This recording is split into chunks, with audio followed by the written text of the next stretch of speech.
નમસ્કાર, હું છું ગોપી ગાંગર. આપ જોઈ રહ્યા છો નિર્ભય ન્યૂઝ. આજે સવારે ઈસુદાન ગઢવીએ બધાને એવું કીધું કે ભરૂચ અને ભાવનગર સીટ ઉપર અમારી વાતચીત કમ્પ્લીટ થઈ ચૂકી છે. ભાવનગર અને ભરૂચ સીટ ઉપર ચૈતર વસાવા અને ઉમેશ મકવાણા ફાઇનલ થઈ ગયા છે, જેનું અધિકારિક તौर પર અનાઉન્સમેન્ટ જે છે એ સાંજ સુધીમાં કરી દેવામાં આવશે, પરંતુ હજી સુધી કોઈ અનાઉન્સમેન્ટ કરવામાં નથી આવ્યું. અને બીજી બાજુ ઇન્ડિયા ગઠબંધનમાં આતિશીનો એવો દાવો છે, કારણ કે દિલ્હીમાં આમ આદમી પાર્ટીના મંત્રી છે, તેમનું એવું કહેવું છે કે તેમને ધમકી ભરેલા મેસેજીસ આવી રહ્યા છે, અને ધમકી ભરેલા જે મેસેજ છે એમાં લખેલું છે કે ઇન્ડિયા ગઠબંધન અગર કેજરીવાલ છોડી નહીં દે તો તેમને જેલમાં મોકલી દેવામાં આવશે. આવો દાવો આતિશીએ કર્યો છે. પરંતુ ભરૂચની સીટ ઉપર ખૂબ જ ઇન્ટરેસ્ટિંગ જે જંગ જામેલો છે, તેમાં શક્તિસિંહ ગોહિલે આજે એવું કહી દીધું કે હજી સુધી સીટ શેરિંગને લઈને કોઈ પણ પ્રકારની વાતચીત ફાઇનલ નથી થઈ. આપણી સાથે અત્યારે જગદીશ મહેતા સર જોડાયા છે. સર, શું કહેશો આપ? કારણ કે જે રીતે ઈસુદાન ગઢવીએ કહ્યું કે સાંજ સુધીમાં અનાઉન્સમેન્ટ કરી દઈશું, શક્તિભાઈ કહી રહ્યા છે કે એવું કંઈ નથી થયું, ને ફૈઝલ અહેમદ પટેલ તો સાફ શબ્દમાં લખી રહ્યા છે કે જો આમ આદમી પાર્ટીને ભરૂચની સીટ આપવામાં આવશે તો કોંગ્રેસનો કોઈ સંનિષ્ઠ કાર્યકર કામ નહીં કરે. આપનું શું કહેવું છે? બેન, આ અપરિપક્વતાની ચરમસીમા છે. આમ આદમી પાર્ટીના તમામ સર, આપનો અવાજ નથી આવી રહ્યો. કે એને આપણી ભાષામાં ગોફણીયો ઘાવ કહેવાય. ગોફણીયા ઘાવમાં એવું હોય, લાગે ભાગે લોહીની ધાર. કારણ કે ઈસુદાન ગઢવીએ વાત કરવી હોય તો કોંગ્રેસ અને એટલે કે શક્તિસિંહ ગોહિલ અને ઈસુદાન ગઢવી આ બેએ જોઈન્ટ પ્રેસ કોન્ફરન્સ કરે, પોતાને કોઈ પણ પ્રકારનું ડીલ થયું તો એ અધિકૃત પ્રેસમાં જાહેર કરે કે ભાઈ હાઈ કમાન્ડમાં નક્કી થયું છે. હવે આ વાત કોંગ્રેસ પૂરતી પણ નથી રહી ને. આમ જુઓ તો શક્તિસિંહ ગોહિલ કે અમારે નથી થયું, પણ કોંગ્રેસ અને આમ ક્યાં છે? હવે આ તો બધા ઇન્ડી એલાયન્સનો ભાગ છે. આ તો ઠીક છે, અહીંયા 1 to 1 છે. ગુજરાતમાં એ જુદી ઘટના છે, પણ દિલ્હીમાં પણ એવો ડખો છે, પંજાબમાં પણ એવો ડખો છે. તો એમાં કોંગ્રેસ પોતે કોઈ નિર્ણય લઈ શકે એમ નથી. ઇન્ડી એલાયન્સ જે છે, તમામ પક્ષો જ્યાં જે પ્રાદેશિક પક્ષનું જે કોઈ વર્ચસ્વ હોય એના આધારે નક્કી કરવાનું છે. હવે શક્તિસિંહ ગોહિલ એમ કે અમારે અહીંયા કોઈની યારે ગોઠવણ નથી થઈ વગેરે વગેરે, પણ તો તમે અહીંયા ક્યાં કોઈ બહુ સારા પોઝિશન ઉપર છો? તમે અત્યારે વેન્ટિલેટર ઉપર છો. સામે પક્ષે આમ આદમી પાર્ટી, તો એનું તો આમ તમે જુઓ તો જે કઈ 2-5 બેઠક જે તે સમયે ગયા વિધાનસભામાં આવી ગઈ હતી પાટીદારોના કારણે, તે પછી સંગઠનથી માંડી અને સિમ્પતિ સુધી એમાંય કઈ લેવા દેવા જેવું છે નહીં. એટલે બંને તરફ ઈસુદાન ગઢવીએ આની પહેલા પણ એવી જ જાહેરાત કરી હતી જ્યારે ઇન્ડી એલાયન્સ બન્યું હતું ત્યારે, કે અમે એટલે કે આમ આદમી પાર્ટી અને કોંગ્રેસ આ બંને સાથે ગુજરાતમાં ચૂંટણી લડીશું, અર્થાત શેરિંગ કરીશું. ત્યારે પણ શક્તિસિંહે ના પાડી હતી કે ભાઈ આ તમે જાહેરાત ન કરી શકો, આ હાઈકમાન્ડ કરશે. હવે હું એ પણ કહું છું કે હાઈકમાન્ડ એની ઇન્ડી એલાયન્સ જે હવે થોડી ઘણી બચી છે, કારણ કે એમાં બિખરે સભી બારી બારી ઘણા બધા છૂટી ગયા છે, પણ જે કાંઈ બચ્યું છે એ નક્કી કરે પછી મેળ પડે. પણ એનું હજી કાંઈ ઠેકાણું છે નહીં. એટલે બધાય પોતપોતાની રીતે દાવો કરે છે. અને આમ જુઓ બેન, તો એ જ સૂચવે છે કે તમે પોલિટિક્સ નામની આ ક્ષેત્રને કેટલું મજાકિયું સમજી રહ્યા છો. કે તમારે જેની સાથે ઇન્ડિયા એલાયન્સ ટૂંકમાં કરવાનું છે તો એ જુદો રાગ આલાપે છે. તમે કોઈ આધાર વિહોણા તમે જાહેરાત કરી દો તો ભરૂચ, ઠીક છે, ભરૂચની એક બેઠક છે, કેજરીવાલ પણ આવીને જાહેરાત કરી ગયા. હવે એમાંય તમને કહું, જો કેજરીવાલ ઇન્ડી એલાયન્સનો ભાગ હોય તો એ જાહેરાત જે આજથી 2-3 મહિના પહેલા કરી ગયા સિમ્પથી ખાતર કે ભરૂચમાંથી અમારે વસાવા લડશે, તો એ પણ એવું જ છે કે તમે તમારું કોઈ ફોર્મેશન છે કે કેમ? કોઈ પણ પક્ષ હોય, કોઈ પણ સંગઠન હોય, એનો એક ચોક્કસ પ્રકારની માર્ગદર્શિકા હોય, એનું એક બંધારણ હોય, અને બંધારણમાં જેને જે સોંપવામાં આવ્યું હોય એના દ્વારા એ એનાઉન્સમેન્ટ થવું જોઈએ. પણ ગુજરાતમાં અત્યારે પરિસ્થિતિ બહુ ડામાડોળ છે, વિપક્ષને લાગે વળગે ત્યાં સુધી. એટલે જેને જે આવે તે કહે છે. ઈસુદાન જેવા આમ જુઓ તો મીડિયાના પર્સન પણ છે, એટલે એને તો ખરેખર કંઈક પણ વાત કરવી હોય તો કોઈ આધાર પુરાવા સાથે કરવાની જરૂર હતી. પરંતુ એને એમ લાગે કે જેમ ચૈતર વસાવા છે એ બહુ સારી પોઝિશન ઉપર છે, તો ભાવનગરમાં આપણે ઉમેશભાઈ પણ બહુ સારી પોઝિશન ઉપર હોઈ શકે. જુઓ, અપને અપને મિયા પે સબકો બડા નાજ હૈ. દરેકને એમ છે કે અમારા કેન્ડિડેટ ત્યાં જે તે વિસ્તારમાં બહુ સારું છે, પણ તમે સારું છે એમ તમે માનો છો, એની સામે તમારી પાસે કોઈ આધાર પુરાવા ખરા? એટલે અત્યારે બંનેની કહું છું, શક્તિસિંહ ગોહિલની પણ અને આમ આદમી પાર્ટીની એટલે કે ઈસુદાનની, બંનેની જાહેર જે કઈ જાહેરાત કરી છે અરસપરસ, એ લોકોને એટલું સૂચવે છે કે તમે કેટલા ગંભીર નથી. આ રાજકારણ અને આટલો મોટો અત્યારે પડકારરૂપ છે, એમાંય તમે કેટલા છીછરા છો, એની અત્યારે આ સાબિતી આપે છે બેન. બિલકુલ આપ કહી રહ્યા છો કે એની સાબિતી આપી રહી છે. સામે વાત કરવામાં આવે ચૈતર વસાવાની, કારણ કે ચૈતર વસાવાએ તો આજે કેમ્પેનિંગની શરૂઆત કરી નાખી. ત્યાં આગળ એમની પોતાની યાત્રાની આજે શરૂઆત થઈ ગઈ કે ચલો એમના નામની અનાઉન્સમેન્ટ કરી દીધી છે અને એમને શરૂઆત કરી દીધી. પરંતુ ત્યાં ગોપાલ ઇટાલિયા પણ સાથે હતા અને ફૈઝલ અહેમદ પટેલ એ કહી રહ્યા છે કે અમે કોઈ પણ રીતે મદદ નહીં કરીએ. આને તમે કઈ રીતે જોવો છો સર? બેન, ફૈઝલ બેન અને એના ભાઈ, આ બંને, એના બંનેના બોર્ડ ત્યાં લાગ્યા છે. હું તો લડીશ જ એવી રીતના. ખાલી ફૈઝલબેન નહીં, અહમદ પટેલના પુત્રના બોર્ડે લાગ્યા છે. ફૈઝલના હા, તો એટલે લાગ્યા છે. ફૈઝલ એમનો અહેમદભાઈનો દીકરો જ છે અને મુમતાઝ એની બેન છે. ના, મુમતાઝ અને ફૈઝલ, સોરી, બેયના કહું છું, હા, બેન ભાઈના બંનેના. હા, મુમતાઝ અને ફૈઝલ આ બેન ભાઈના બંનેના એવા ત્યાં હોર્ડિંગ્સ લાગેલા છે ભરૂચના વિસ્તારોમાં કે હું તો લડીશ જ. હવે તમે વિચાર કરો જી, પેલા તો આ જ નક્કી નતું કે કોંગ્રેસમાં કોને કોને ટિકિટ આપી. ફૈઝલબેનને આપી છે અને ફૈઝલભાઈને કે મુમતાઝબેનને. એટલે સવાલ તો એ છે. હવે આમાં તમે કહો જે પોલિટિક્સ છે એ શું છે આપને કહું. અહમદ પટેલના પુત્ર કે પુત્રીમાંથી કોઈ પણ એકને ટિકિટ આપવી કે કેમ, એમાં થોડીક દ્વિધા છે. તો અત્યારે એને જે દાવો જે કર્યો છે એ કહેવાય છે સૂત્રો આધારિત, બહુ એનો આપણે આધાર પુરાવા નથી, પણ એ ભારતીય જનતા પાર્ટીની બી ટીમ જેવું સાબિત થશે. કારણ કે એને કુકરી ગાંડી કરી છે કે તમે લડી લ્યો. દાખલા તરીકે કોઈ પણ ભોગે એ બાઈ હું કે કુક તમને કહું, કારણ કે કોંગ્રેસે તો સત્તાવાર કીધું જ નથી. તો તમારે એ બોર્ડ મારવું એ તો બગાવત થઈ. તો બગાવત જેવી તો સ્થિતિ અત્યારથી હજી શરૂઆત ટિકિટને નક્કી નથી ત્યાં થઈ ગઈ છે. એટલે કહું છું, એક માત્ર દાવો ચૈતર વસાવાનો જે છે એ અત્યારે સાચો એટલા માટે છે, એક તો એને કેજરીવાલે કહી દીધું, એ જવા દો કે આમ આદમી પાર્ટીના સર્વે સર્વા વ્યક્તિએ કહી દીધું, ન કીધું હોત તો પણ ચૈતર વસાવાની સાથે જે જનસમૂહ અને સિમ્પથી બંને અત્યારની તકે છે, એ જોતા એ માણસ ગમે તેવો દાવો કરે તો એને હળવાશથી લઈ શકાય એમ નથી. એને તો ત્યાં સુધી કીધું કે મારી સામે નરેન્દ્ર મોદી આવે તો હારી જાય, ભૂપેન્દ્રભાઈ આવી જાય હારી જાય, વગેરે વગેરે. તો એની સામે મનસુખભાઈ વસાવાએ એવું કીધું કે ભાઈ તમારામાં એવી ત્રેવડો, તું તો જવા દે, બાળક છો, મૂર્ખ છો. એને તો મૂર્ખ શબ્દ વાપરો મનસુખભાઈ વસાવાએ કે ચૈત્ર વસાવા મૂર્ખ છે અને અપરિપક્વ છે. મહદઅંશે સાચા પણ છે. અત્યારે તમને કહું, ચૈતર વસાવા છે ધીર ગંભીર ને પીઢ એવા નેતા નથી. લોકોની સહાનુભૂતિ એની સાથે 100% છે, પરંતુ જે પીઢતા, જે પરિપક્વતા દાખવી જોઈએ એ એની પાસે નથી. એનો અભાવ છે, પણ નીતિનો અભાવ નથી. આદિવાસીને વરેલો જણ છે, એમાં કોઈ શંકા નથી. અને એના માટે એ ગમે તે રીતે લડે તો પ્રજા એની સાથે છે, બંને નિર્વિવાદ વાત છે.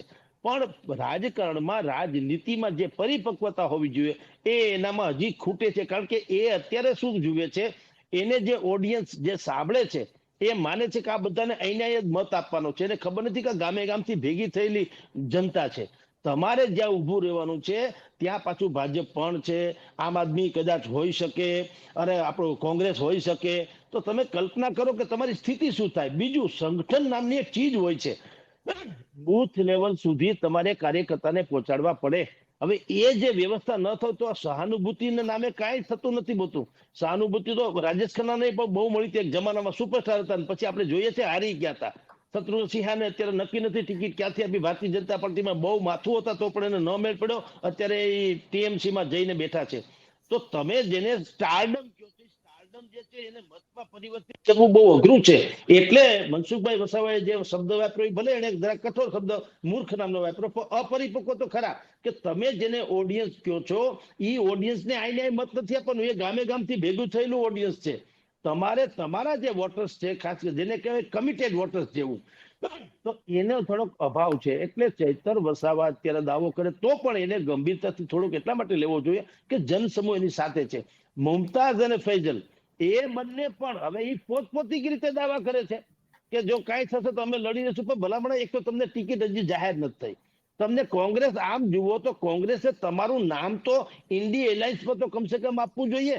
હાલો અહીંયા ભલે 1-1 હોય તો પણ ઇન્ડી એલાયન્સ નામનું કોઈ સંગઠન જે હજી સુધી કમસે કમ ધરાશાયી નથી થયું, કોઈએ તોડી ફોડી નથી નાખ્યું ને જાહેર નથી થયું, એટલું જ બાકી છે કે ભાઈ અમે વિખેરાઈએ છીએ. એ જાહેરાત નથી થઈ, એ જુદી વાત છે, પણ હજી તો છે તો ખરું ઓન રેકોર્ડ. તો એના આધારે પણ કોઈ વ્યવસ્થા કઈ થઈ નથી. એટલે વિપક્ષમાં બંને બાજુથી તમને કહું, કોંગ્રેસ અને આમ આદમી પાર્ટી, એમાં બધા ગોફણિયા ઘાવ મારવાની અત્યારે છૂટ હોય એવું વર્તન કરી રહ્યા છે ત્રણેય, બધા લોકો. અને ખાસ કરીને ભરૂચની જે જંગ છે, કારણ કે સૌથી દિલચસ્પ ભરૂચનો જંગ અત્યારે દેખાઈ રહ્યો છે, સાથે સાથે ભાવનગરમાં પણ ઉમેશ મકવાણાના નામની ઘોષણા કરી દેવામાં આવી આમ આદમી પાર્ટી દ્વારા. આપ શું માનો છો? કારણ કે ભાવનગર સીટનું પણ કેલ્ક્યુલેશન જોવા જઈએ તો ત્યાં તમને શું લાગી રહ્યું છે? કારણ કે ઉમેશ મકવાણા કોળી સમુદાયથી આવે છે, ત્યાં આગળ એવું કહેવાય છે મનસુખ માંડવિયા ઇલેક્શન લડવાના છે. આને તમે કઈ રીતે જોઈ રહ્યા છો સર? બેન, આપ સાચા જુઓ, મનસુખ માંડવિયાએ ઘણા સમયથી ત્યાં પ્રેક્ટિસ શરૂ કરી દીધી છે. અનેકો વખતના પ્રવાસો કર્યા છે. પાલીતાણામાં જૈન આચાર્યોની જે કઈ વાત છે તો હમણાં એમાં અનેકો સંમેલનમાં તેઓ હાજર રહ્યા છે. અને એની ઉપલબ્ધિ એટલે કે એની હાજરી એ ઉમેશ મકવાણા કરતા પણ વધુ હોય એવી રીતે પ્રેસ આઉટ થઈ છે. ઉમેશ મકવાણા ભલે સ્થાનિક ના હોય, પરંતુ આમાં પ્રોબ્લેમ શું છે કે તમે સારા છો એ હવે બસ નથી. તમે સારા છો એ લોકોને કન્વિન્સ કરાવવું પડે કે હું સારો છું, હું સારો છું, હું સારો છું. હવે એમાં ભાજપ પ્લસમાં છે, ભાજપ પાસે સંગઠન છે, ભાજપ પાસે સામ દામ દંડ ભેદ બધું જ છે. સામે પક્ષે જેમ ઉમેશ મકવાણાનું કીધું તો એમાં આ પરિસ્થિતિ તો એવી ને એવી છે કે કોંગ્રેસે તો કઈ કીધું નથી કે ભાઈ અમે આમ આદમી પાર્ટીના લોકોને આપીશું. તો કોંગ્રેસે ધારો કે ત્યાં કોઈ ઉમેદવાર રાખે તો મતનું ડિવાઇઝન કેમાં થવાનું? વિપક્ષમાં થવાનું. કારણ કે ભાજપને તો કમિટેડ છે, એ તો છે જ. એમાં તો કમળ બ્રાન્ડ છે, એમાં તો મોદી બ્રાન્ડ છે, એમાં તો મનસુખ માંડવિયા બ્રાન્ડ નથી ને એમાં તો કોઈ નથી. અને ભાવનગરનું આપણી જાણ ખાતર ભાવનગર ઘોઘા સહિતની 7 ધારાસભાની એવી બેઠકો છે જે પછી એનું બધું માળખું ભેગું થઈને લોકસભાનું બને છે. એમાં પરસોત્તમ સોલંકી, બોલેશ્વર નિહાલ, સત શ્રી અકાલ જેવું છે. એ સુસુપ્ત છે ને એ મંત્રી એટલા માટે છે કે એ ગેરેન્ટેડ મત તમને અપાવી શકે એમ છે. કારણ કે કોળી સમુદાય ઉપર એનો ભયંકર પ્રભાવ છે. કારણ કે હજારો દીકરીઓના સમૂહ લગ્ન કરતી વખતે એ બધું જ ત્યાં દાન ધર્મ કર્યા કરે છે, કન્યાદાનમાં કરિયાવરથી માંડીને બધું જ. તો એની એક સામાજિક એટલી પેઠ છે એ વિસ્તારમાં કે એમાં પરસોત્તમ સોલંકી એમ કહી દે કે ભાઈ છગનભાઈને આપણે જીતાડવાના છે, તો ત્યાં બીજા કોઈની દાળ ગળે એમ નથી. એટલે ભાવનગરનું કોકડું આ પ્રકારનું છે. ભારતીય જનતા પાર્ટી પાસે બધી જ પ્લસ પોઈન્ટ છે. વિપક્ષ જો સંપીને કંઈક કામ કરે, ધારો કે આમ આદમી પાર્ટી અને કોંગ્રેસ બંને સંપીને કામ કરે તો થોડીક ફાઇટ 100% આપી શકે ભાવનગરમાં. ચૈત્ર વસાવાવાળી વાત નથી કરતો ભરૂચની, ભાવનગરમાં થોડીક ફાઇટ આપી એટલા માટે શકે. ભારતીય જનતા પાર્ટીને આ વખતે, આમ તો દર વખત થોડું થોડું હોય છે, પણ આ વખતે ચરમસીમાએ છે એક વાત નડે એવી, અને એ વાત એ છે એને પોતાના જ નડે એમ છે. નડવાનું કારણ એવું નથી કે એ લોકો બળવો કરે, બગાવત કરે, કોઈ નહીં કરે. કારણ કે એ ત્રેવડ નથી, ક્ષમતા નથી, એ સ્થિતિ નથી. અત્યારે મોદી માથાની વિરુદ્ધમાં બોલવું એટલે આફત નોતરવા જેવું છે. એટલે મોદી સાહેબની વિરુદ્ધમાં કોઈ જાય એમ નથી, પણ સુસુપ્ત રહી શકે કે એટલું કામ ન કરે, હોય એવું પુશઅપ કરવું હોય એવું ન કરે. કારણ એવું છે કે અત્યારે ભારતીય જનતા પાર્ટીમાં મોદી સાહેબ જેના ઉપર હાથ મૂકે અથવા તો હાઈકમાન્ડ જેની ઉપર હાથ મૂકે એ પછી કોઈ પણ હોય, હવે એને ટિકિટે મળી જાય છે, એને પદે મળી જાય છે. અને તમે રાજ્યસભાની 2 હમણાં જોયું છે, કોઈને ખબર નથી કે ભાઈ પટેલ આવી જશે, હીરાના વેપારી છે, એ એમાં રાજ્યસભાના સભ્ય બની જશે, મયંક નાયક છે એ બની જશે. હવે એ પાર્ટીમાં ભલે એને કઈ કામ કર્યું, એમાં કઈ ના નથી નાયક વિશે કે ગોવિંદભાઈ તો હીરાના વેપારી છે. તો મેં આપણે પેલા કીધું હતું કે આની સારી સેવા હોય તો તમે એને પદ્મ વિભૂષણ, પદ્મભૂષણ, જે કઈ નાના મોટા રાષ્ટ્રીય કક્ષાના સમાજ સેવાના સારા કામ હોય તો એને વાતથી નવાજી શકાય છે. અથવા તો સંગઠનમાં ક્યાંક તમે લ્યો, પણ રાજ્યસભાના 6 વર્ષનું સાલિયાણું બાંધી દો જેની પછી એને જરૂર નથી અને એને લગતું કામ એને કર્યું નથી. આ જે ભાઈ હીરાના વેપારી છે દાખલા તરીકે, એને એવું કોઈ ભારતીય જનતા પાર્ટી માટે પ્રાણ હોમી દીધા એવું કઈ છે નહીં. બલકે એવા તો હજારો લોકો છે જેને પાછળના પાછળ એના માથાના વાળ કાળા હતા એમાંથી ધોળા થઈ ગયા. તો એવા કોઈ લોકોને આપવી જોઈએ. એને બદલે તમારે હવે અત્યારે 10 આંગળા ઘીમાં છે એટલે તમે ફાવે એને ચૂંટે અને રજવાડા આપી દો છો. એટલે ભારતીય જનતા પાર્ટીમાં બહુ મોટો એક ઝૂંઝવાટ પ્રવર્તે છે અને ઈ પ્રવર્તે છે એનો લાભ આમ આદમી અને કોંગ્રેસે લેવો હોય તો એને સોંપી જવું પડે અને ખાલી આમ આદમી અને કોંગ્રેસ નહીં, કોક બુદ્ધિપૂર્વકના વિપક્ષના અપક્ષના એવા ગતકડા કોઈ ઊભા થાય તો એને પણ સાધવા પડશે. અત્યારે એન્ટી ગવર્મેન્ટ જે છે ને એસ્ટાબ્લિશમેન્ટની વાત નથી, એન્ટી બીજેપી ને એ બીજેપી માં જ ભાજપની અંદર રહીને ભાજપનો વિરોધ કરનારાની સંખ્યા વધુ છે. વિરોધ એટલે કે સાયલન્ટ રહેવું, તે બોલી શકે, બગાવત કરી શકે શંકરસિંહ વાઘેલાની જેમ, એવી કોઈની હિંમત નથી, કારણ કે બધાને ખબર છે કે રિઝલ્ટ શું આવે. પણ એ મહેનત ન, હું ઓફિસે જાઉં પણ કઈ લખું જ નહીં તો મારું જે કોન્ટ્રીબ્યુશન છે એ તો પેપરમાં દેખાવાનું કે આવું નથી થયું પેપરમાં આજે, એમ આના જેવી વાત છે. તો એનો લાભ લેવા માટે થઈને આવા નામ ડિક્લેર કરી દેવા, એના કરવા કરતા સંગઠન પેલા બેયે એકત્રીકરણ થવું જોઈએ, ભાજપ, કોંગ્રેસ અને બીજા કોઈ પણ તથાકથિત અપક્ષ હોય તે, કે ભાઈ આપણે બધા એક થઈને લડીએ તો હજી કઈક મેળ પડે. હવે આ બે હજી લડે છે, ત્યાં વિસાવદરમાં તમે જુઓ ત્યાં આમ આદમીના પાર્ટીના રેશમાબેન પટેલ આજે જ એને બધું ત્યાં મીટિંગ કરી લીધી, રેલી જેવું કરી લીધું, લોક સંપર્ક ચાલુ કરી દીધો, એને કીધું આમ આદમી પાર્ટીના લોકો અહીં જીતી જાય એમ છે. હવે તમે કલ્પના કરો, જો ભારતીય જનતા કોંગ્રેસ અને આમ આદમી પાર્ટી એનું ગુજરાતમાં જો તમે કહો છો કોલોબરેશન જો થયું હોય તો વિસાવદરનું કઈ હજી નક્કી તો થયું નથી, તો ત્યાં તો આમ આદમી પાર્ટીએ ડોર ટુ ડોર સંપર્ક શરૂ કરી દીધો, તો શું કરવું? એટલે આ મેં પહેલા કીધું તેમ આટલા ગંભીર વિષયમાં આટલી ભયંકર અપરિપક્વતાની ચરમસીમા અત્યારે બંને વર્તી રહ્યા છે અને પ્રજા એન્ટરટેનમેન્ટ જોઈ રહી છે આને. કોઈ આને કારણ કે કોઈ આને આથી વિશેષ કાંઈ નથી, હાસ્ય વેરી શકે, બીજું તો શું કરે, કારણ કે એની જે દશા એટલી બધી ખરાબ છે. ઓલા આપણે કહીએ છીએ ને, એક ઓલી કહેવત છે બેન કે ભાઈ જગતમાં સર્વને કહેતા નહીં ફરો કે દુઆ કરજો, જગતમાં સર્વને કહેતા નહીં કે ભાઈ દુઆ કરજો, ઘણા એવા છે કે જેની દુઆ સારી નથી હોતી. ખુદા તારી કસોટી ની પ્રથા સારી નથી હોતી, જે સારા હોય છે એની દશા સારી નથી હોતી. આવું છે. પણ તમે કીધું કે જે સારા હોય છે એની દશા સારી નથી હોતી, પરંતુ આપને શું લાગી રહ્યું છે કે લોકસભા ચૂંટણીમાં જે 26 માંથી 26, અને ઈસુદાન તો એવો દાવો પણ કરે છે કે આ વખતે 26 માંથી 26 નથી આવવાની, આ દાવો એને કોઈ એમ પૂછે કે ચાલો 26 માંથી 26 નથી આવવાની તો કેટલી આવવાની છે તમે કયો જી, અને કઈ નથી આવવાની એ પછી જવાબ નથી. એટલે જ મેં શરૂઆતમાં આ ગોફણિયા ઘાવ છે, ગોફણિયા ઘાવ લાગે ભાગે લોહીની ધાર. ભાઈ તમે જેમ કે ભારતીય જનતા પાર્ટી લોકો દાવો તો કરે છે કે 26 બેઠક અને એ 5 લાખની લીડ થી, આવું એ સત્તાવાર કે છે. એમાં એને કહેવાનો અધિકાર એટલા માટે છે કે અત્યારે તો છે જ 2 ટર્મથી એ લે છે. આ જ વખતે ખાલી એક ચૈતર વસાવાનો કિસ્સાને બાદ કરો તો બાકી ક્યાંય પણ અત્યારે પડકાર જોવા મળે એમ નથી. બધે જ સિક્યારે ભગવાનની દયા છે, એટલે એ તો દાવો કરી શકે. તમે એટલે કે ઈસુદાન ગઢવી હોય કે કોંગ્રેસ હોય, તમે કયા બેઝ ઉપર દાવો કરો છો એ તમે પ્રજાને ગળે ઉતારો. તમારે દાવો કરવાનો અધિકાર છે લોકતંત્રમાં અને એમાં જરાય ખોટું નથી, પણ ગળે ઉતરવું તો જોઈએ. હું એમ કહું મને ગળામાં જટ હાર પહેરાવો, મારે પ્રમુખ થવું છે, નફો ન થાય નુકસાન થાય ક્યાં નાવા જવું છે, તો એવું થોડું હાલે. ક્યાંક લાયકાત જેવી ચીજ હોય, વ્યવસ્થા હોય, તમારે કેવું જોઈએ કે અમારા બૂથ લેવલના આટલા કાર્યકરો ગોઠવાઈ ગયા છે, અમારું માઇક્રો પ્લાનિંગ આ પ્રકારનું છે, અમે આટલા મતોનો લોકોને ડોર ટુ ડોર સંપર્ક કરી દીધો, છાપામાં આવવું જોઈએ, મીડિયામાં આવવું જોઈએ, કાંઈ કરતા કાંઈ નથી. તમે ખાલી એમ નરેન્દ્ર મોદી ઉપર દાજ કાઢવા હાટું એમ કયો કે આ વખતે પાડી દેવાથી, તો દર વખતે તમે પાડી દેવા જ આવો છો, ખુદ પડી જાઓ છો. એટલે આ વખતે કોઈ મેળ પડે એમ લાગતું નથી બેન અત્યાર સુધી તો. સાથે આતિશીએ પણ દિલ્હીમાં એક પ્રેસ કોન્ફરન્સ હમણાં થોડી વાર પહેલા કરી, અને આતિશીએ એવું કીધું કે એમને મેસેજ મળી રહ્યા છે કે ઇન્ડિયા અલાયન્સમાંનો ભાગ ન બનો. એટલે આને તમે શું, કારણ કે આમ આદમી પાર્ટીએ આ પહેલા પણ ઘણા દાવા કર્યા પણ ક્યાંય પ્રૂફ નથી આપી શકતી. એમાં છોટે મૈયા તો છોટે મૈયા, બડે મૈયા સુભાનલ્લાહ એના જેવું છે. એટલે અહીંયા ઈસુદાન હજી આવા નાના ગોફણીયા કરે તો એ નથી મોટે એવા પહાડિયા ગોફણીયા કરે.